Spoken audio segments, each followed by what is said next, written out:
C'est-à-dire, vous prenez un album par exemple, mon genre album, le roi Dynasty, un album pareil. C'est-à-dire, les différents artistes. Nous avons aussi besoin de featuring comme Wake Up. La seule personne qui fait parler ses clips, qui les fait seul. Parce qu'à comprendre le game des alliés, c'est Inosbi.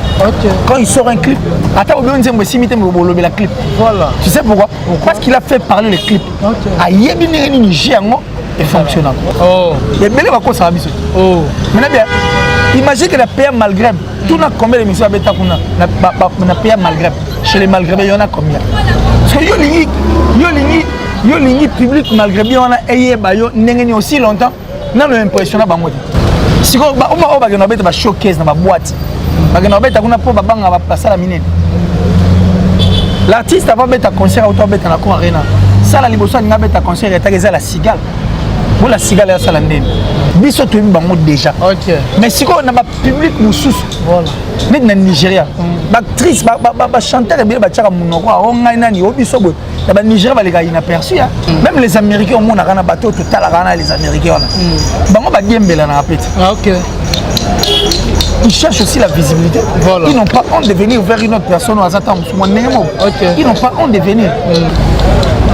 L'artiste Fally Ipupa, Tolobi, 5 ans, disque d'or, comme disque dur, mais l'élo. Ça reste 146 CD pour artiste Araflé, disque d'or. Vous abonnez na Killer TV.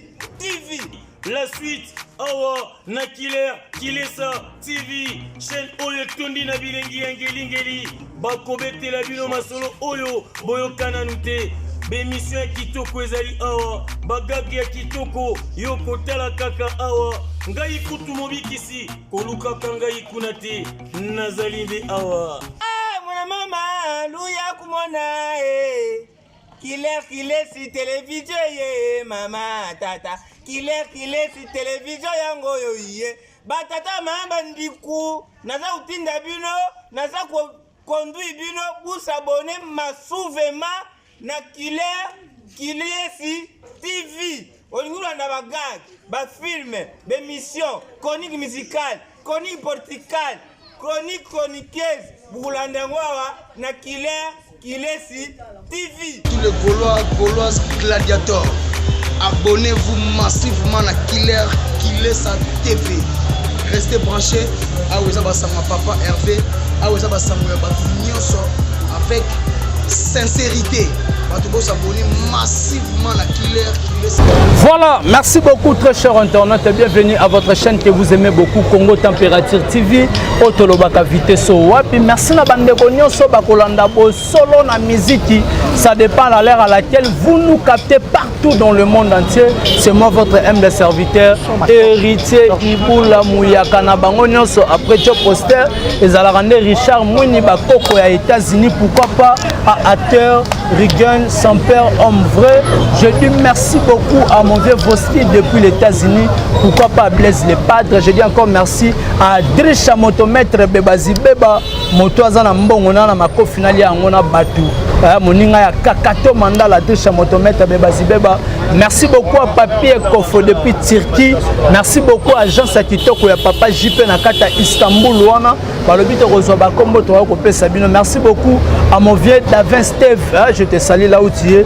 Bruno Loubi Kambonga propre Sandra ta maman na Petit Bron Junior et Broly Dizamatch. Pourquoi pas Mokonza Mboka le tout puissant champion Wadol depuis La Rochelle. Moi héritier Iboula. Par rapport à l'actualité musicale, aujourd'hui je reçois pour vous Killer Site, je le dis. Bonjour Killer Site. Bonjour héritier Iboula. Bonjour en tout cas à tous les abonnés à Congo Température. Et puis bonjour à tout Killer Site. Donc c'est un grand plaisir de se retrouver encore une fois. Et je pense que nous sommes en train de finir les efforts. Tout ça comme il se doit. Tout le monde qui est au temps dans la droiture. On accepte en fait de ne pas tuer Bandéronabiso par les mensonges parce que sur le côté ça trop. Apparemment la biso peut te se faire souffrir quoi. Et pourtant là où il y a la vérité, on essaye de clairer la lanterne et puis de faciliter tâche. Donc merci à Batutu en tout cas. Merci infiniment. Et n'hésitez pas à s'abonner aussi massivement sur Killer TV. Votre lobby qui salome ban. Voilà, qui salome ban. Félicitations, chaîne est comme monétisée déjà. Ouais, mais on fait ça. Les TikTok, on est lengi. Bonne l'accent que Moussa les a révélés. Voilà, je dis merci beaucoup à Rite la cadette et maman sociale Yamen. Pourquoi pas Jofis social Nzungu Yamen. Donc on est toujours ensemble à Lucas Chiquito, Luda Christo Nando, aspect des États-Unis. Pourquoi pas à Ariane la Chocoline, la douce. On est toujours ensemble. Maman m'avait chou moutete la solo. Maman na Hardy, pourquoi pas na Julia Florida, maman na Jonsi. Que là qu'il est yo, il paraîtrait qu'il y a un concert il y a chez Temba parce que biso du même avant. On a dit que l'artiste a fait le malaise là-bas, donc je ne sais pas où. C'est qui nouvelle one? Non, n'a rien informé comme tu me prends. Et je crois que c'est tout à fait normal que l'on a bon seulement. Parce qu'il a travaillé longtemps seul aussi. Et c'est normal. Parce qu'à le moins dans le poteau, je crois que c'était le même jour, un jour après presse, à Yekil, et puis à Kinshasa. Il devrait répéter encore avec les artistes et musiciens sans pour autant qu'Apema. Et puis il devait encore venir dans le concert. Et Yebako, il est en train de travailler sur 2 albums aussi. Donc qui est Harmonie ainsi que Dynastie. Un album, 2 albums en tout cas qui pèsent. Et puis il faut encore ajouter que Dynastie, on a pour qu'il va comme à un niveau Yagoluka. Et c'est réalisé, il a eu à avoir des problèmes avec beaucoup de gens. Parce que là, il faut appeler, il faut venir vers les gens. Et cette pression, c'est tout à fait normal que mais je ne veux vraiment pas incriminer les gens ici.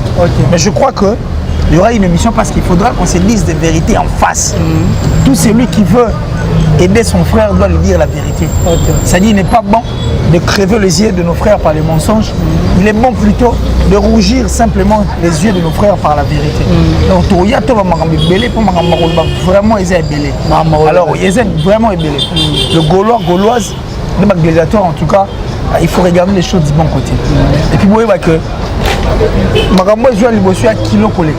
parce que tantôt il a fallu faire voir la grandeur de l'artiste et puis faire voir ce que l'artiste sera en mesure de faire. Mais comme encore plus difficile quand l'album va sortir. Parce que légèreté, ça risquerait de peser le jour de la sortie au fait. Il y a Harmonie et puis il y a Dynastie. Dynastie, on va encore comprendre parce que voilà, c'est déjà un monde où l'artiste a mis ça en haut. Et puis ce sont des amis de longue date avec qui il va chanter. Vous comprenez? Mais par contre, dans l'album Harmonie, c'est un album capricieux quand même. Et puis c'est la balle de match, c'est de là où les gens vont oser là que l'artiste a glissé quoi. Donc le Gauloise, Gladiator. Est-ce que tu as dit à la place ok. Voilà, merci beaucoup je dis merci beaucoup à Maman Bibi Cheoum, Motema Cédric Makela, pourquoi pas à coach Emmanuel Kalonji. Merci beaucoup à l'équipe Mobimba, donc on est toujours ensemble. Moi je profite aussi pour dire à mon papa chéri, parce que toujours obligé de le comme voilà, ok. Moni, on est vraiment obligé. C'est un papa bien, très vrai, vrai envers lui-même, il est sincère envers lui-même. Et puis à ses soucis rapidement, on a tout ça là. Sur une place, on a notre terrain, il te dit non, quand on dirait, mais quand on a un boy, tu comprends? Et puis, ça dit, il sait respecter les gens. Il est plus, c'est vraiment mon père. Mais il faut respecter Batou. C'est qui alors? Il faut considérer Batou. Il faut Batou sur la bonne voie. En tout cas, merci beaucoup à papa Joe Lili Atala. Moi je croyais de génération en génération. Mais c'est l'artiste de notre pays, c'est la légende. Mais ici je parlais de papa Joe Lili Atala, le patron de Translation 7. Donc ça dit tout c'est la traduction en Angleterre, la Translation 7 et continue de chapeauter payer ça. Merci infiniment papa, merci encore une fois là à ma maman chérie, maman Julien Débobissé, mais depuis les États-Unis. Et je pense à Dati, je suis la plus suspecte, la plus discrète. En tout cas la plus discrète et la plus suspecte. La sponsor officielle en tout cas de la chaîne Killer TV et de Killer ici. Merci infiniment. Merci à mon vieux Giannissi Tanchunga pour tout Bangamouchuri de Suisse-Irlande, le gourou du temple et le gourou du temple. J'ai dit merci à la top modèle, la plus sexy, la plus belle de sa ville en tout cas. Merci pour tout. Et puis Alain Bila, c'est plus qu'un frère en tout cas. Konzami Alain Bila et Del Piero à venir, l'amour en chair et annonce Del Piero à venir. André Malou, Blanchard et tous. l'enfant propre. Voilà, merci beaucoup. Merci à Jean-Paul Binda Mastaki. Jean-Paul Binda Mastaki. Plus rapide que le vent, plus fort que toutes les vagues des océans. Voilà, merci beaucoup Naye. Merci beaucoup à Arnaud Bello depuis Atlanta. Merci Nayo. Et puis merci à Papi Pambou. On est toujours ensemble. Qui est ici? L'artiste Fali Poupa. Tolobi, 5 ans, disque d'or, comment disque dur, mais l'élo. Et Tikali Tomoni na réseaux sociaux et ça reste 146 CD pour artistes araflés disque d'or. Bon, en tout cas, ça, je crois qu'on aura le temps d'en parler. Voilà. Jusqu'à présent, on a quitté. Voilà. Ma bête lingati. Ma bête solo. Na moni pété. Pour moni pété. Donc ça va bon parce que hier la nuit, live les gars qui a makasi. Pour nous attaquer, les gens posent des questions par rapport au Sekana, concert de village chez Temba fait rigolo. Est-ce qu'il y a bêta qui va bien le canité? Il y a plein de choses à bien au Louba qui est resté sur ma banalité. Voilà, merci beaucoup. Tous les gars,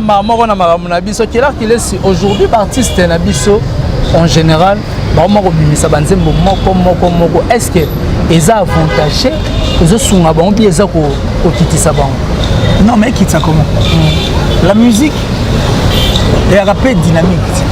Ça dit certes la musique reste la même, mais à chaque fois, moins évolution, moins changement, moins né ça là. Puis quand la tourne au rumba on débat. Après tout le monde rumba trap, après comme au rumba R&B et comme donc ça évolue. C'est autant moi mais pour ça na. Bah on pour ça na. Ceux qui ont soutenu en fait par exemple la musique de l'histoire Kala. Bato ba soutenir ya ba bana bon. Voilà. Bana na supposons que ba 10 ans. Ça te chara 1990 par exemple. OK. Moi là à Botamisiga. On a acheté en 1 mois. Ça te commune à 2000. Automatiquement à comment là 10 ans. Ça te commune à 2010. À commune à 20 ans. Voilà. Ça te commune à 2020 les lots. 2021 31 ans. C'est que moi on a encore là. À pousse na ba échanger. Ba fan on va comme ça avant. Ba fan on va soutenir ba coller plus. Mais par contre génération monsieur et puis il y a une autre forme et puis sorte nous soit musique. Alors qu'est-ce qu'il faudra faire? Il faut toujours chercher aussi à s'adapter. 4 ans. Donc ça dit pas pour ça et que au lieu de rester statique, on peut toutefois proposer la musique au wana mais par contre ton mérite est puissant autrement quoi dans mon système la mission donc c'est tout à fait normal. Alors maintenant là puisque la musique a changé, toi sur le système à Kalato au petit album au Binsignos 30 chansons. Ils ont étouffé Banzé Moussous. Et puis ils ont empêché que Banzé Moussous ait les matons Maramoussé Salimani. Alors la musique actuelle, le système ce n'est pas un mauvais système. Moi d'ailleurs je trouve que c'est vraiment génial. Vraiment génial. Pour ça les Maragage. Et ça, Maramou et Salimi Libana, et tant tout le monde qui est plus Maramou. Nos artistes copient aussi. Vous comprenez, ce n'est pas mauvais. Par exemple, Nekonabiso Davido. Album nous les Arabanzé Moba. Ni follow me. Banzé moi là. C'est avant et comme album. Il y a un single. Imagine qu'il y a un depuis single à Liboso en 2017. Mais album en novembre, je crois, ou décembre 2019. Moi, j'ai changé dans l'autre. Mais par contre, tu as chanson par chanson par. Donc, tu as savouré Banzem. Et il faut savoir que le système musical aujourd'hui, le single est foot à rapper trop. Ah bon? Mais oui, il est foot à rapper. Et puis, ça permet de rapper. Musique non malade mon collègue. Et quand tu vas constituer tout un album et permettre de comprendre, c'est de même Badaïmo no Monaran. Depuis que ça l'album, na sim album moi ça là. Ache 11 singles. Ce n'est pas mauvais. Ba single moi ça là qui ba royoka toutes ces chansons qu'on est en train d'éditionner. Et aujourd'hui pour preuve avec notre star, notre Michael Jackson Inosbi, personne ne peut s'en passer. Imagine le bachana et tout, au kobete yango, au koyemba yango. Pour musique actuelle ici na boum. Et na moni ba tout ba emboîter le pas. Ça ne dérange pas. Ba ba copier ba ça. Et ça na ma bête. Donc on est royo cadeau ezaka système ya ko s'acclimater na musique na biso au lieu de s'entêter na ba système ba musique autant monsieur ya kale pourtant makambe comme il est musulé. Tu comprends ce que je veux dire? Voilà, donc ce n'est pas mauvais. Moi je crois que c'est bien. Mais est-ce que par rapport à ba poulet na bango ba se retrouver? Mais bien sûr, on va se retrouver. Mon artiste à Rose, elle a un peu. Non, mais ce que ça t'a moussé, l'album orchestre, toi, les musiciens, check machin. Même la dynastie, ou soit, l'album, album, il y a il y a orchestre par exemple. Et qu'on s'appelle système, au lieu de sortir toutes les chansons, périodiquement, et après, on lance officiellement le tout, ça ne dérange pas, c'est aussi un bon système. D'ailleurs, pour te compter, pour permettre que les artistes se respirer au sein de ton orchestre. Ça dit par exemple, héritier fit killer, après ça sera héritier fit musée. Ça permet, ça laisse l'espace. Ça dit un mois après, soit 2 mois après.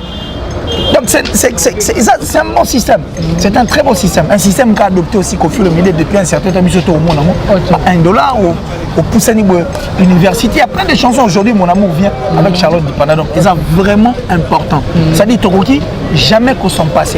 Et ça, à l'époque, nos musiciens sont un peu têtus en fait. Or, têtu, c'est un bien. Mais les gens qui ont pour mettre à jour Marambutu. Alors pour mettre à jour, il faut copier Marambo et bien. On comprend? Voilà. Donc ça vaut la peine. Voilà, merci beaucoup na bande konyo so ba kolanda biso bo pesa biso vraiment la chance parce que tolobi ya mikolo yo biso ka elongo na nzambe. Elongo ka na nzambe to buna. Tu l'as dit sur comment vendre l'artiste par rapport à l'invisibilité. Ah, pour vendre l'artiste par rapport à la visibilité. Voilà, par rapport à la visibilité. Les combles les que dès qu'on a autant le ballon, les artistes mission en soi, il faut tout le ballon la vérité pour filmer la pêche. Tout le monde a un peu d'ambo comme si neni battait camarade, neni battait canard, neni est canard. Et ça peut nous copier. Parce que soit on copie à moi et que tout ça là comme il doit. Et ça pour la bonheur et la musique na biso. Parce que dans tout ça, ce qui compte pour nous, c'est la réussite en fait de notre musique. La musique qui vend en bien et puis en grand notre culture. Parce que la musique, ils ont une grande partie de la culture. Alors pour vendre, mais c'est si simple. Tout le temps sur une émission, au cas au moins album Mobo, artiste a 30 chansons avec un moyen. Il y a un guitariste, il y a 30 chansons pour lui seul. Les mêmes voix, les mêmes personnes. Aucun apport et aucune touche de l'extérieur. Or, il y a des choses à faire. Voilà. On voit ça aux États-Unis. Une chanson, par exemple, de DJ Khaled, vous comprenez? Mais Drake Ayemi, par exemple. Mais la clip, Justin Bieber, par exemple. Voilà. Tu vois comment ça fait? Les gens seront attirés de venir écouter, en fait, venir voir. Parce que chacun de nous, qu'on s'en passait, était un fan là-bas. Exemple, le mot typique de Tovandia. Héritier, un fan Buzz Naye. Ferrego, un fan Buzz Naye. Fabriga Zaza, un fan Buzz Naye. Depuis qu'on a un fan Buzz Naye. Parce qu'on imagine que dans le système de notre musique aujourd'hui, l'artiste est musicien à Bissou. Avant même temps que nous avons une image, il y a des gens qui vendre les bandes parce qu'on va aussi épingler les blocs. Tu vois, on a des gens qui ont une force parce que c'est aussi notre façon de vendre. Par exemple, un album, ou soit une chanson chantée par Héritier et Ferrego, par exemple. Mais tu vas une soit Nzemo la coste ya bien oyo kanate. OK. Bazui yango ba travail yango bango ba solo li pesa ka mamanduli ba solo. Bazui Nzemo à la coste. Oyo eyo kanate ta musu mais une belle chanson. OK. Ba travail yango sko héritier et Ferrego. Na studio. Guitare mutabeti ta musu Michel Bass. Bazui ta musu japonais. Ba ko lukata chirimo gratana na synthé ba tu vois ils essaient un peu de garnir en fait l'équipe et Robert Nzembo wana. Tant ba oye Nzembo wana papa. Est-ce que cette chanson va cette chanson est mais les gens seront curieux de venir voir la chanson de Lacoste chantée par Frère Héritier. Mais guitare Mutabeti et ça t'aime Thierry Mokrata. Curiosité on est faire parler de la musique et puis permettre que la musique ça vaut vraiment la peine. Parce que là j'allais toucher peut-être du côté musical, mais s'il faut qu'on avance, parce qu'il faut que nous ayons à vente. Voilà. Il faut qu'on ait un esprit, il y a copier un nègre bandé comme ça la rappel banda. Surtout dans le nabiso. OK. Il y a des journaux où ils ont reconnu, où ils ont succès dans la France. Il y a des journaux où ils ont succès dans le pays malgré moi. Il y a des journaux où ils ont succès dans le Nigeria. OK. Mais pour lever l'image ou se vendre en termes de visibilité. Pour visibilité, c'est la sonité. Même bateau mon a modèle les Américains. On comprend? Même les Américains ont un bateau total les Américains. Bango ba diembela na rapete. OK. ils cherchent aussi la visibilité. Voilà. Ils n'ont pas honte de venir vers une autre personne au hasard. Ils n'ont pas honte de venir pour chercher cette visibilité. Voilà. Parce qu'ils savent que ils ont vice versa. Ok. Yo personne On appelle la pression. Ok. Bah journaux quand on a tous ces journaux qui paraissent là-bas qui a pour toi. Mais on négocie. Ok. Supposons journaux montant souci il y a renommé, il y a renom. Là ta François là. Ok. Bah tu as comme héritier Iboula. On dit combien de personnes qui viendront pour voir. Oh bah ça ils seront curieux en fait de savoir il est qui héritier. Bah Lukaba s'informer sur eux. Et tant mon héritier est un journaliste n'est-ce pas que c'est aussi notre façon de vendre l'image. Mais par contre ils sont comme des artistes statiques. Les artistes et musiciens ils sont toujours na kati na bango moro. Et pourtant il y a des choses à faire. Voilà. Il y a des featuring à faire. Il y a des clips à faire, mais des clips aux statiques, mais des clips qui font parler. Par exemple, imagine que clip moro il y a Inosbi par exemple. Un clip d'Inosbi ou soit un clip d'Héritier Watanabe. Okay. Par exemple, un clip d'Héritier Watanabe, mais la carte ça clip, bah une star nigériane par exemple. Combien de Nigérians qui viendront voir qu'est-ce que leur actrice a pu faire dans 4 clips. Voilà. Ça donne aussi un coup de pouce car dans 4 on l'a fait. Un de nos artistes, ils vont par exemple rendre visite dans le Parlement. Voilà. Ou soit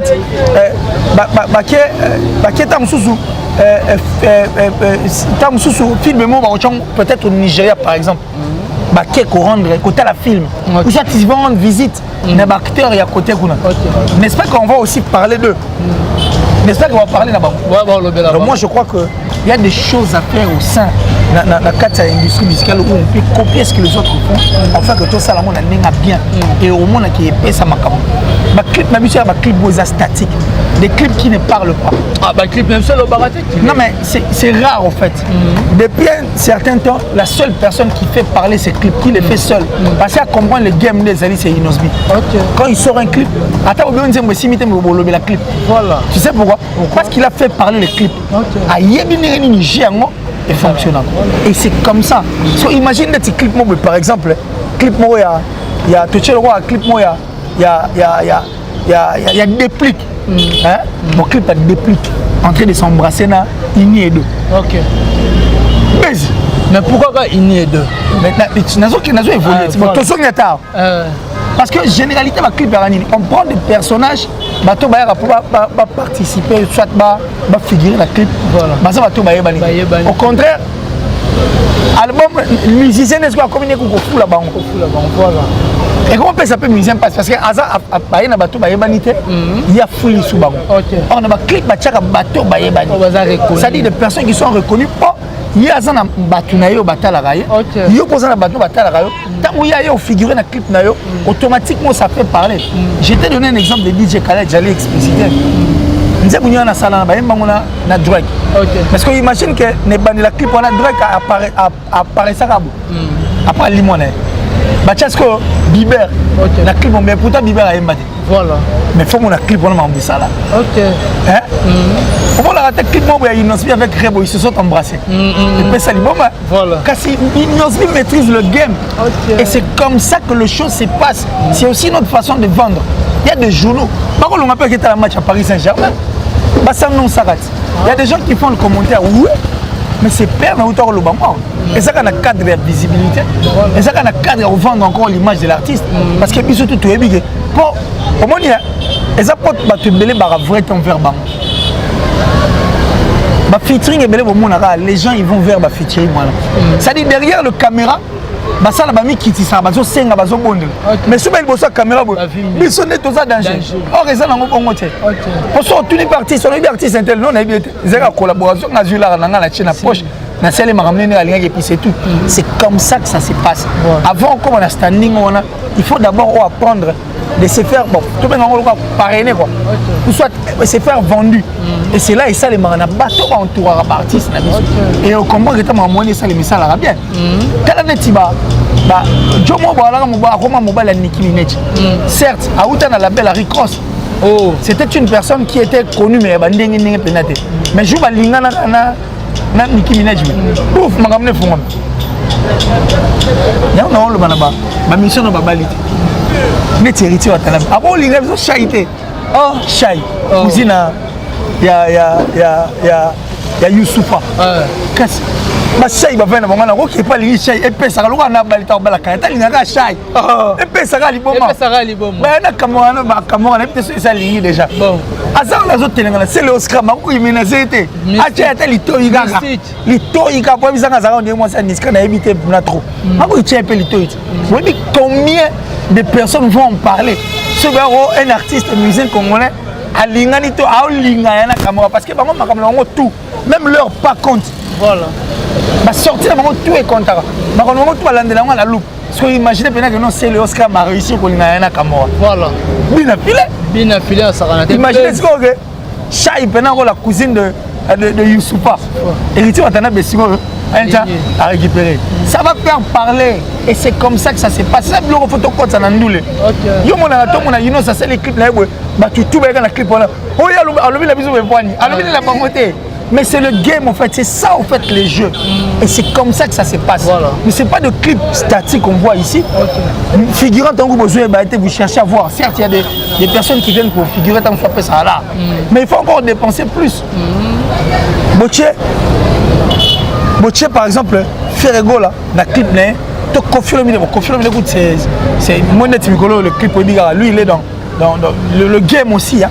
Il est dans ça, mais on peut encore accentuer. Par exemple, JBM qui a un clip, tu sais par exemple, tu le guides en Nani, Jamel Debbouze, a figuré dans la clip. On dit force. Voilà. Parce que et la chanson et le clip fait parler. Même quand la chanson roule, le clip fait parler. Voilà. Parce que le tout fait partie de Makambo. Tala, Batouana Bana Batuna Bango Balingara Bango. Bilo par contre, Balingara Bino. Mais quand vous venez pour Sangana, pour Salika, pour ton album, non, mais vous musez de façon que Batouana Bazar. Tu sais combien ça va faire? Net va clip mob Jibeton à Salaranzem à Jeannette. Quand tu as ma mise na musique, tu braga ma mise na musique. Clip on a Jeannette, tu as moutona nenga bimisa rambon. Bon la poche. Et ça là, le bisara mais c'est le game en fait, c'est le jeu. Et ces jeux ne doivent pas cesser. Nous devons continuer avec. Mais bisous qu'on est le laine de l'équipe, ils sont moins trop. Ça dit mais avant tout, la musique, c'est le business. Voilà. Et ça, business, ils ne font pas la musique inutilement. Ils le font pour quelque chose. C'est ça qu'on a sous la moitié bibende. Mais sans ça, réellement, on a posé bibende. Mais c'est simple. C'est simple. Voilà. C'est question de voir comment les autres font. C'est question de copier. Les ébélés dans clip, les ébélés en matière à vente. Il y a des émissions où il y a des mais tellement on a management moins bien, tu as des personnes bonnes qui t'entourent. Bon, ils arrangent tout pour toi. Ça dit, na plateau, ils essayent de vendre leur artiste autrement. Et quand ces émissions parlent de toi, automatiquement, ils vont chercher à venir vers toi.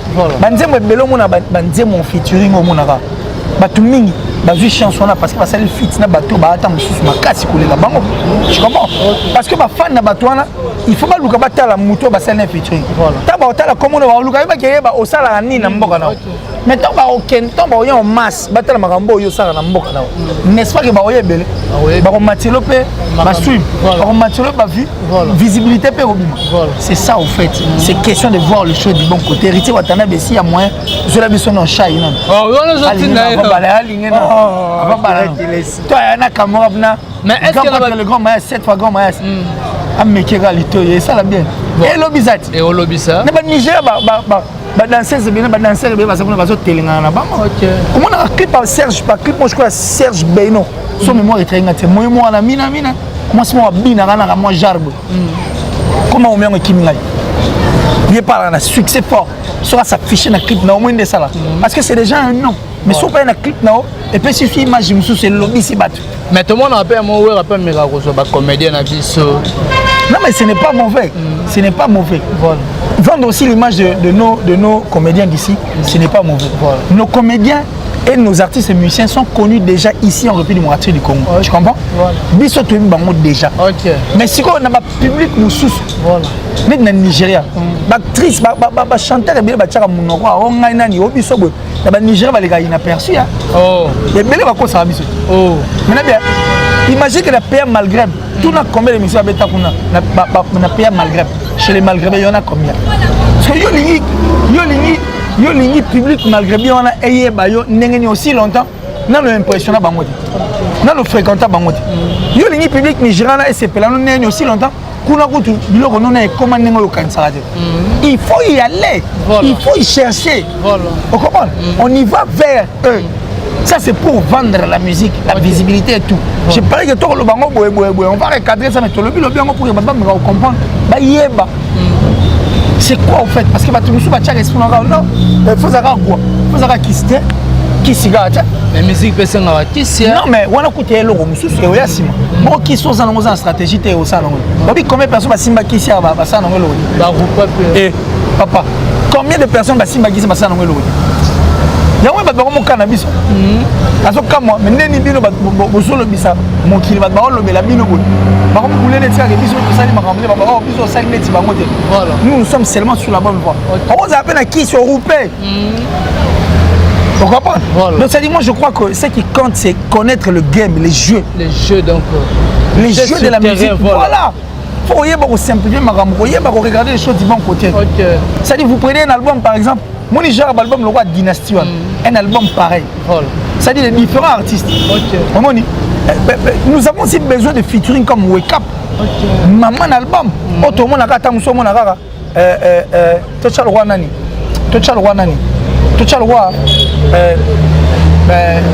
artiste ni to ko chapena ya boy na boy artiste ali banda to ya biso kaka mais toi c'est album mon héritier na faire par exemple voilà tout le monde la cause na babindom OK on dit ma couleur toujours en akati et puis ba Francisco la cause na babindo ah kasiti moi j'ai tala ko na lobi ya ka proposition mo lo che sim te ya na bite voilà proposition na pas moi ne salio ce que bisanga na ce que salim bon bat ba oye bele voilà et ça la question regarder les choses du bon côté plutôt qu'il en est tout kanisa voilà merci beaucoup qu'il laisse par rapport aux explications comment vendre l'artiste vers visibilité na bité bandeko ba kolanda biso to betaka masoto biso kaka na nzambe qu'il laisse parler un peu à Casino de Paris de faire écola ou de faire parler bah tu de faire à commander artiste kaka ya 1400 ba bi kutu na Côte d'Ivoire ba pesa salle il y a 4500 à Kokate à Kiban yango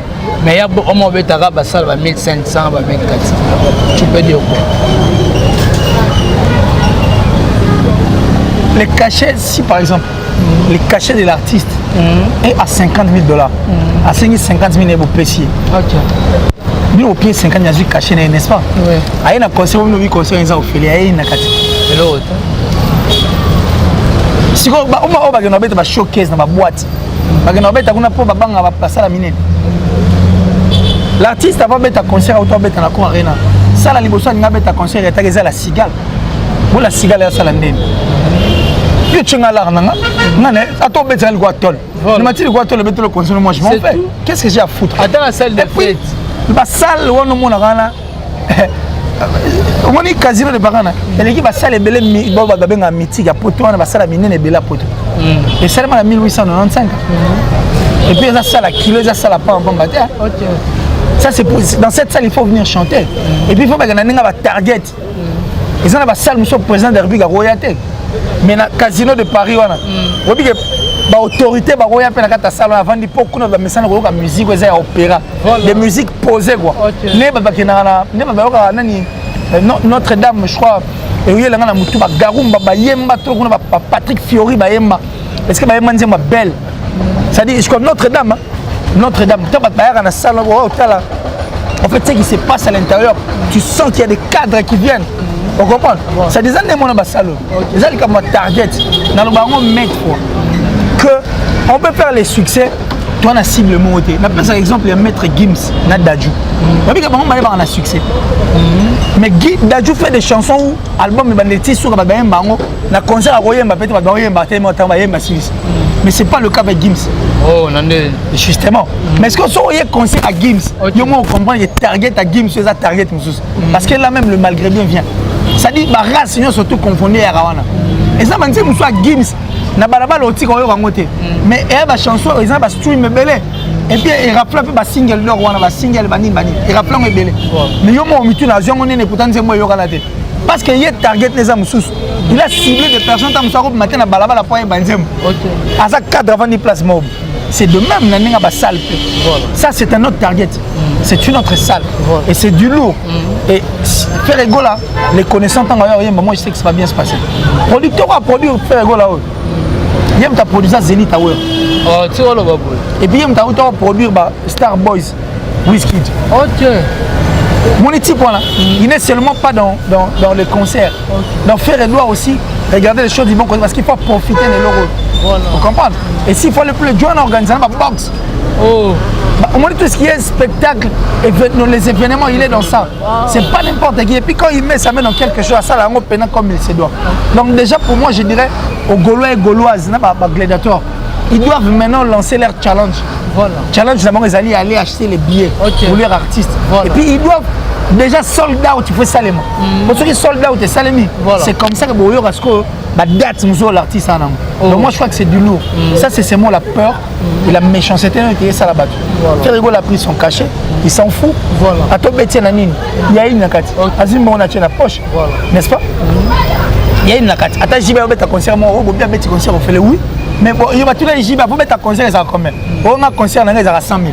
Bah, tu as 100 000, il y a au côté de sa famille, on a un concert, il y a une. Il y a une monnaie à Sali Boulona qui est parce que bon, il parce que Bangou, ma casse, va choquer, ça va automer, ça va boîte, va 200 places. Et puis là, les billets coûtent cher. C'est de 50 € à 200. Vous comprenez? Donc, moi, je crois que les méchants doivent être loin de nous. Nous, on a dit l'ouverture d'esprit. Nous regardons les choses du bon côté et on veut que Maramouté qu'il bien. Alors pour que Maramouté qu'il bien, on doit dire oui. Le bateau ça la fierté de la musique. On est de venir sous-estimer comme si bino no bossa. Ma on ça ma salité ko les gars. Na stade ba yamba. Na stade na linga ngomi parce que na linga ASV club. So il manasiro attribuer l'équipe mon bon vite à gagner. Aïba il m'a l'équipe ita na Buzoba. Oh, il n'y a pas l'équipe faire na Buzoba. Oh, il n'y a pas l'équipe faire na Buzoba. Bon, si bon. Oh, sauf faire avec ça la 1700. Bon, si on va choquer ça va boîte. Tel le basigoni. Oh, vraiment taille au son réaliste quand même. Eh, mon terme avait petit niveau. Donc yo mo la ni na bouton les aïe ko l'autre bouton fait ça. Ah papa, faire azu caché na yé à ce concert, c'est de 50 € à 200. Le Gaulois maintenant ce qu'on a cop va Gaulois. C'est pourquoi faire ça les malaise. Maman il est face à la tête, à commencer à l'amour. Voilà. Parce que beaucoup de gens le regardent comme ça, ils le laissent seul devant un fait accompli. Oh. Mais il a chanté. Lui est habillé. Maman, monsieur, pour ça, le tigre a ça la ressource. Allez, comment surmener? Pour attala, à gérer ma conflit. Mais non, c'est normal. Je me regarde, la chaîne. Ça dit c'est compliqué. C'est très compliqué. Regarde-moi là. Mais ça dit que faire à mon bébé là. Voilà. Bateau ba yoka kiango, ba kanisa ka yemi na autotune. OK. Ba bité ba yoka ngona subi ba yoka oh mais c'est vraiment savoir. Voilà. Ba yemi ngona na ngongo na emoko. OK. Ba non. Ça c'est de la sorcellerie. Alors photo vivons en live. Voilà, photo en live mais par rapport il y a badir il y a batu. Nenge ba ko loba pona concert wana est-ce que le 7 novembre concert wana et vous allez bel et bien par rapport à Maramoto, Corona. Mais je parle que nous avons tout prié il faut tirer plus parce que ils ont pratiquement une année, c'est deuxième année, je parie sur le nom de c'est déjà de trop quoi. Comprends? Nous prions à Dieu et je crois que nous serons déjà libérés. Et puis concert on est aux Alapés. Maintenant aux Alapés. Et pour ça là, on a même Colosso au Lobo aux Alapés. Bah Bundisa tu as osé le bilan. T'es dans Zala. Bon on a concert na mo. Bon OK non. OK, merci beaucoup. OK, mais pourquoi élection libre. Mais pourquoi sur les affaires égaux là, tout le monde a rabattu ba tchaka ba makel, les affaires égaux là lancé à Casino de Paris. Ba tu vas me critiquer. Ba ebi force. Moi ni fait à loi Messi quoi. Dans le bango balibé. Le bango. Na makamyo c'est ça les affaires on est comme ça normal. Voilà. On a dit qu'il est capable de faire mieux, plus que ça. Vous comprenez? Voilà. Ils savent que quand faire vient, alors ça, bah, j'ai taillé au Yem. Comme ils ont dit, la même chose, on a au Yem. Copine après. Mais la 5 il peut faire. azongi sana pe kobina pa tebele ba bazoe ba vena yebente. OK. Le padre. Na bi ko la émission s'il y a lieu ba concert non na bi ko se rétablir déjà. Ndolo to etikali yakine na obeta bina nan. Pas comprendre de bina nan. Mais pas comprendre que hier Azan non seulement un grand chanteur mais c'est un bon grand danseur. OK. Qui sont au tiers pena na bitumba mabina pena oyoka pena donc na yo mo ozo trouble. Comment? Ozo trouble. OK. Il est fait bien. Voilà. Ça la montre bien donc so on peut robina et les Gaulois. S'il vous plaît. S'il vous plaît. C'est pour votre intérêt. Voilà. Pour nous aussi parce que moi je suis l'une des personnes à bout la culture. OK. Vous comprenez? Voilà. Mais c'est vraiment d'abord pour votre intérêt.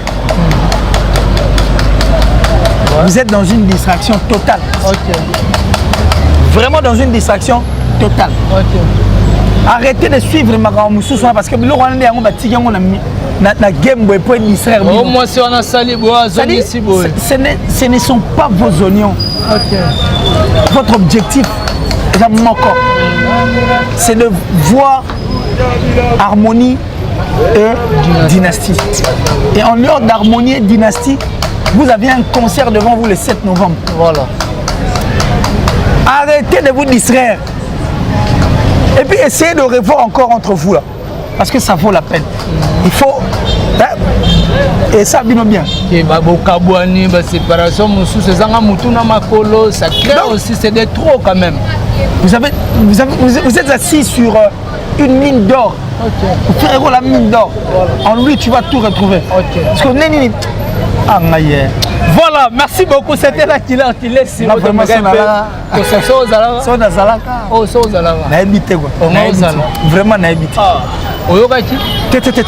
en tout cas, na yokité na monité ba beteli penati. Ah, yokité. Te na yokité. Ah, na monité. Ya solo. Ba beteli nga petit. Ba beteli. Et surtout nga isoyi da ponga na kamna vrai na rolobate.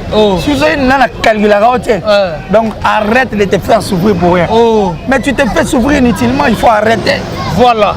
Merci beaucoup, c'était là qu'il est ici avec Héritier. Il a les dieux magiques, on va te belé, parce que partout dans le monde entier. Il a qu'il est sur la souk émission à Bisso. Remerciement dans la bande de Gono sur Balandi et puis le numéro de téléphone. En tout cas, merci à Tutu Balandi. Mais il faut arrêter de bavarder. Arrêtez de bavarder. En toi, il faut arrêter de bavarder. Et Tutu Balandi, je les aime. De toutes ces personnes, voilà. C'était compliqué, c'est compliqué jusqu'à la preuve du contraire. Or, il faut accompagner culture, nos artistes, na biso. Voilà. Et pour que tu accompagnes Bango, il faut qu'il y ait des chaînes vraies. Ok. Vous comprenez? Voilà. Voilà, ça vaut la peine. Voilà. Ça va valoir peine à peine. Alors, tu sais, il y a tout qui veulent bien. Nous sommes là. Le plus 243. 89 526 54 54 plus 243 89 526 54 54 et au ça la mission bien et Papa Jolili Atala, merci beaucoup, le patron de Translation 7. Jolili Atala, merci infiniment papa et tout va pour sa traduction de Kanda na bango c'est simple en tout cas. Vous contactez Translation 7 et en Angleterre mobile. Vous allez tout retrouver entre eux au Salabino bien en Saranate. Merci infiniment à mon vieux ambassade qui est sous la montée Karine Ilanga, Datichou la plus suspecte et la plus discrète de François, la sponsor officielle en tout cas de ma chaîne. Merci Datichou, merci, merci. Jean-Paul Bin Damastaki, plus rapide que le vent, plus fort que toutes les vagues des océans, toujours plus beau Jean-Paul Bin Damastaki. Merci infiniment. Merci à Westerega. L'homme visiblement invisible, seul moi qui suis habilité à Omonae, Westerega. André Malou Del Piro à venir, l'amour en chair et en os. Ça dit Bolingo Yagibo Motoboy. Ça dit André Malou. Merci frérot, merci infiniment. Alain Bila, Naamia Wana, il y a Olubagu Tutie. Donc mon konzami Alain Bila. Fabrice Emmanuel Kalonji. Maman m'avait chou. En tout cas, vous étiez la solo, la top modèle, la plus sexy de sa ville. En tout cas, salut, merci de là où tu es. Et Blanchard et tous. Blanchard et tous, en tout cas, lui c'est l'enfant propre depuis les États-Unis. Tout on trouve à l'Ingankiller qu'il est ici. Moi je les aime infiniment. Gianni Tanchuma pour tout Bangamouture de Suisse-Zalande, le gourou du temple. J'ai parié que le plus 243 89 526 54 54 plus 243 89 526 54 54. C'est à l'aide de ce numéro de Toubé. Voilà. Donc Adrien Chamotomètre. Bébazi Béba. On avait dit que c'était l'opération Torche. Torche. On reste avec toujours avec papier confort. Arrêtez de bavarder. Voilà. Ok, merci beaucoup nos banderones sur votre temps Rolanda héritier Iboul avec Kilesi. Moi je dis merci beaucoup à mon Konzamboka, le tout puissant champion Wadol depuis La Rochelle. Pourquoi pas mon vieux Voski depuis les États-Unis. Merci beaucoup à Blaise les Padres. Pourquoi pas Sandra Ongata, maman à Petit Bron Junior et Broly, Kizamacha, mon président Bruno Lubika, bon à propre. Pourquoi pas mon vieux Richard Mouini Bakoko aux États-Unis. Je dis merci beaucoup à maman Mavechou Moutete, la solo. Merci beaucoup à Nicole, Nicole Oshindi depuis les États-Unis, je te salue. Merci beaucoup à Arnaud de Bello, je te salue. Merci beaucoup à Papi Pambou depuis Afrique du Sud. Je dis merci beaucoup à Mouzé Nassima Caméra. Pourquoi pas à RP Bossitapé en montage. Merci beaucoup à mon confrère Tariq Ngangu. Pourquoi pas la bande de Gognon sur la confrère sur Baza. En tout cas, on est toujours vraiment ensemble avec Héritier Iboula. Merci beaucoup à Dali Iboula, maman Mokonzi. Merci beaucoup à mon papa Chiro Kinoni. On continue toujours au bon moment na Bolingo Nzambe. Merci beaucoup à Drisha Motomètre Bébazi Béba Chafwa Omona Yango. Yazaka na makofi na mbongo na moninga kakato mandala. Tomonani soki Nzambe azoni na notre play.